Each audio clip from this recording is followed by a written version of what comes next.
బాలాజీ గారు senior journalist వారితో మాట్లాడదాం. సార్ నమస్కారం సార్. నమస్తే. సార్ ఉప్పాలగూడలో మొన్న జంట హత్యలు జరిగాయి సార్. మనం కూడా డిస్కస్ చేస్తాం. అయితే ఇప్పుడు ఆ హత్యలకు సంబంధించి చాలా సంచలన విషయాలు బయటపడ్డాయని చెప్పేసి చెప్తున్నారు.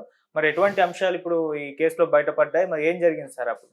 హైదరాబాద్ యాక్చువల్గా ఏం జరిగిందంటే భోగి రోజు నార్సంగి దగ్గర మామూలుగా రంగారెడ్డి జిల్లా నార్సంగి పోలీస్ స్టేషన్ పరిధిలో అనంత పద్మనాభ పుప్పాలగూడ ఉంది. పుప్పాలగూడలో అనంత పద్మనాభ స్వామి టెంపుల్ దగ్గర కొన్ని గుట్టలు ఉంటాయి. ఆ గుట్టల దగ్గర గాలిపటాలు ఎగరేయడానికి కొంతమంది యూత్ అక్కడికి వెళ్ళారు. గాలిపటాలు ఎగరేస్తున్న క్రమంలో మామూలుగా సినిమాలో చూపిస్తుంటారు ఇలాంటి సీను.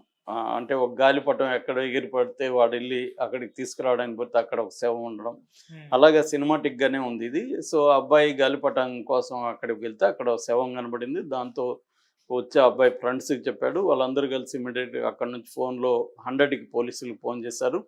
సో పోలీసులు 100 వెహికల్ తీసుకొని అక్కడికి వచ్చారు. చూసి అక్కడ డెడ్ బాడీ ఒక 25 ఏళ్ల ఏజ్ గ్రూప్లో ఒక అబ్బాయి చనిపోయినాడు. అతనికి కత్తిపోట్లు ఉన్నాయి. తల మీద బండరాయితో కొట్టినట్టుంది. పెట్రోల్ పోసి తగలబెట్టినట్టుగా కూడా కొన్ని ఆనవాళ్ళు దొరికాయి. దాంతో వాళ్ళు చుట్టుపక్కల పరిశీలించడం మొదలు పెడితే ఒక 60 మీటర్ల దూరంలో ఇంకొక మహిళ శవం ఉంది. మహిళను కూడా అలాగే కత్తిపోట్లు, బండరాయి ఇవన్నీ ఉన్నాయి. దాంతో పైగా ఆమెకి కింద పైజామా లేదు, ఓన్లీ పైన బట్ట మాత్రమే ఉంది.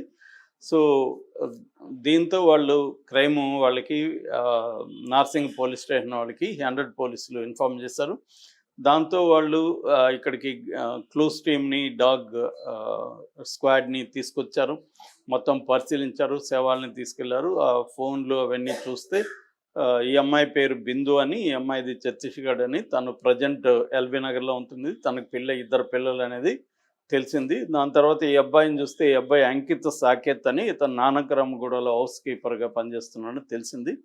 దీని తర్వాత కొంత పోలీసులు ఎంక్వైరీ చేశారు.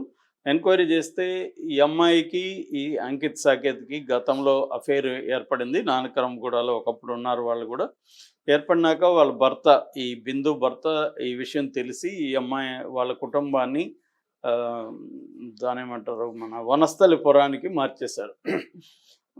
దూరంగా వెళ్ళిపోతున్న అఫేర్ ఆగుతుంది. కానీ వీళ్ళు ఫోన్లు ఉన్నాయి కాబట్టి అఫేర్ ఆపలేదు. దాని తర్వాత ఆ అమ్మాయికి ఏదో ఆర్థిక సమస్యలు ఉంటే ఇతనికి చెప్పింది, ఇట్లా నాకు ఆర్థిక సమస్యలు ఉన్నాయంటే, అయితే మా ఫ్రెండ్స్తో ఉన్నారు, మా ఫ్రెండ్స్తో నువ్వు పడుకుంటే నీకు వాళ్ళు డబ్బులు ఇస్తారు అలా అని చెప్పాడు వీడు. ఇదేదో బాగానే ఉందని అమ్మాయి కూడా రెడీ అయింది. అలాగే ఇతను ఏం చేశాడంటే ఫ్రెండ్స్ని పరిచయం చేశాడు. వాళ్ళు ఈ అమ్మాయికి డబ్బులు ఇచ్చి వాళ్ళకు వాడుకోవడం మొదలుపెట్టారు.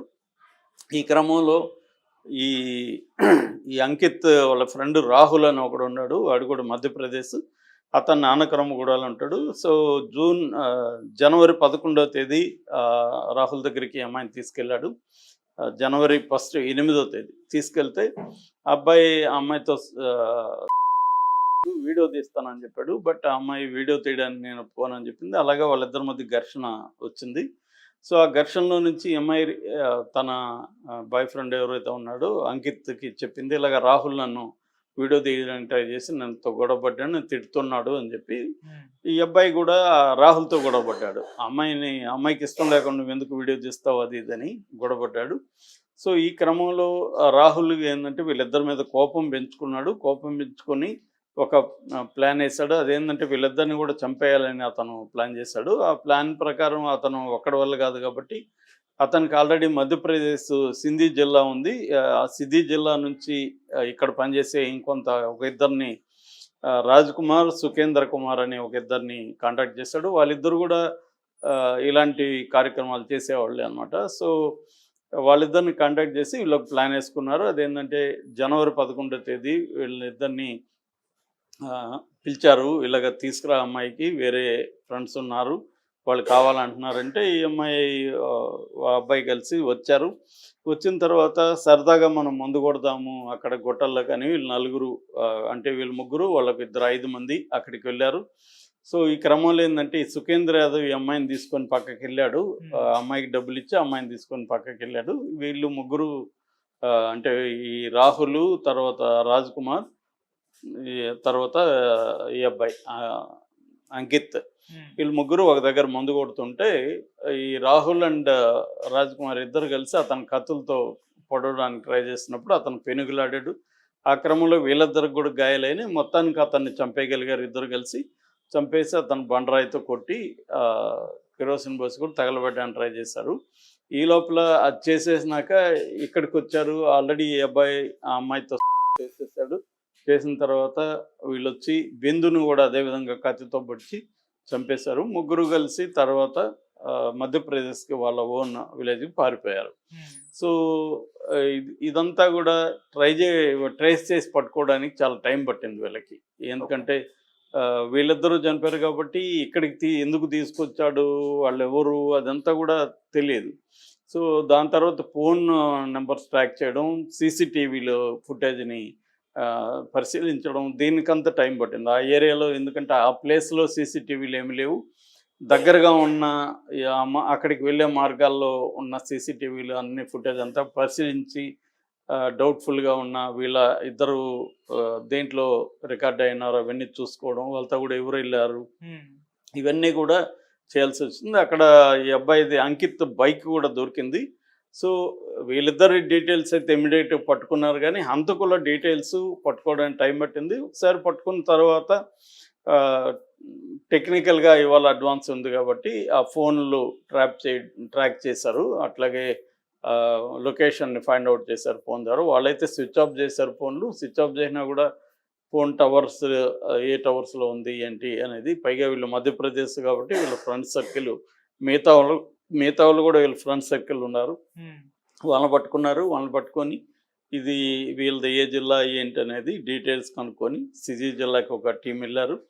అక్కడ వెళ్ళి వాళ్ళని పట్టుకొచ్చారు పోలీసులు. సో బేసిక్గా ఇక్కడ ప్రధానంగా ఏంటంటే ఈ మధ్యకాలంలో చాలామంది సోకాల్డ్ హౌస్ వైఫ్స్ కూడా ఎక్స్ట్రా మనీ కోసం ఇలాగా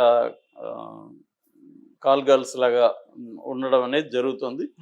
సో ఈ క్రమంలో మనకేంటంటే నార్త్ ఇండియా నుంచి మధ్యప్రదేశ్, ఉత్తరప్రదేశ్, ఉత్తరాఖండ్, ఒరిస్సా, తర్వాత వెస్ట్ బెంగాల్, ఇటు నుంచి నార్త్ ఈస్ట్ నుంచి ఎక్కువ మంది హైదరాబాద్కి కానీ మిగతా రాష్ట్రాలు సౌత్కి విపరీతంగా వచ్చేస్తున్నారు. ఎందుకంటే ఇక్కడ ఆపర్చునిటీస్ బాగా ఉన్నాయి, డబ్బులు ఇక్కడ ఉన్నాయి. అక్కడ వాళ్ళ ఏరియాల్లో అంత ఇబ్బందులు ఉన్నాయి.